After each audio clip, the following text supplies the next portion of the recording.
Hi everyone, my name is Aarush Nishikanth and I study in Global Indian International School. I'm studying 9th grade and for this year's Navrathri, I'm talking about the Hindu calendar Panchangam. So, the Panchangam, also known as the Hindu calendar, almanac, stands for 5 limbs in Sanskrit, Panchangam.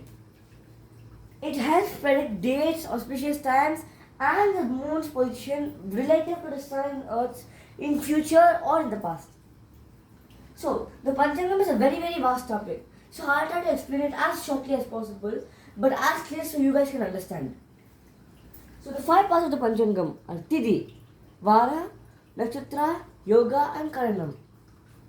So, let me start with Tithi. So, Tithi stands for a lunar day, but it's not your typical 24-hour day. It's how long the moon takes to move 12 degrees. The moon revolves around Earth in a 360-degree circle. So, if you divide 360 by 12, you get roughly 30. But since the moon can be slower or faster, you'll get roughly 29.5 to 30.5 Tithis per lunar month.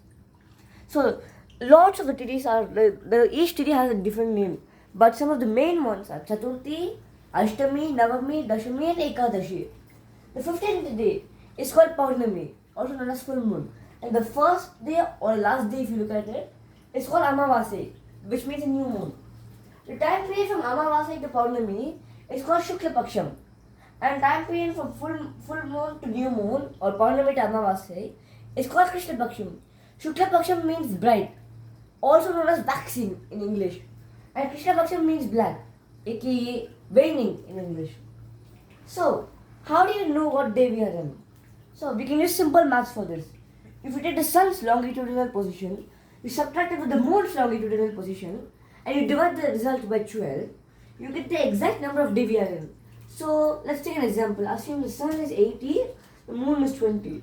So, you subtract 80 by 20 is 60, and you divide 60 by 12, you get 5. So, which means we are in the 5th day, or Panchami.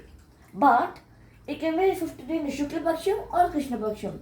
So we have to take this as if we're saying a time of 2 p.m. We get it 2 p.m. or 2 a.m. So we have to mention that.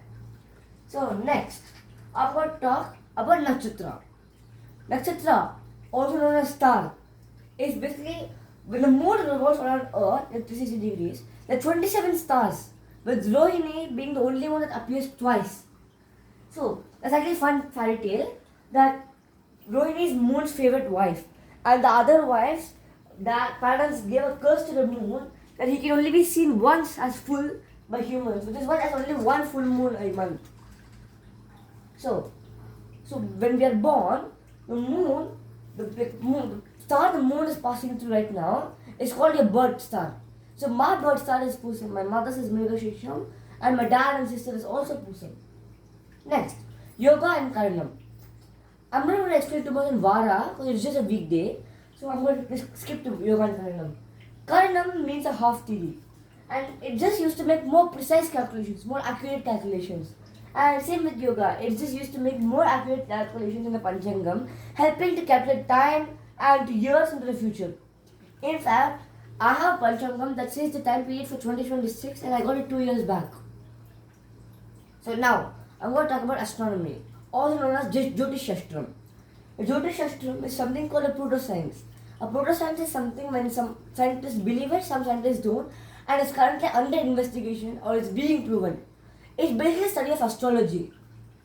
So, let's link this to Navrathri itself and some auspicious times for us. Let me give you some fun facts. So, we have something called Narige, which means 24 minutes.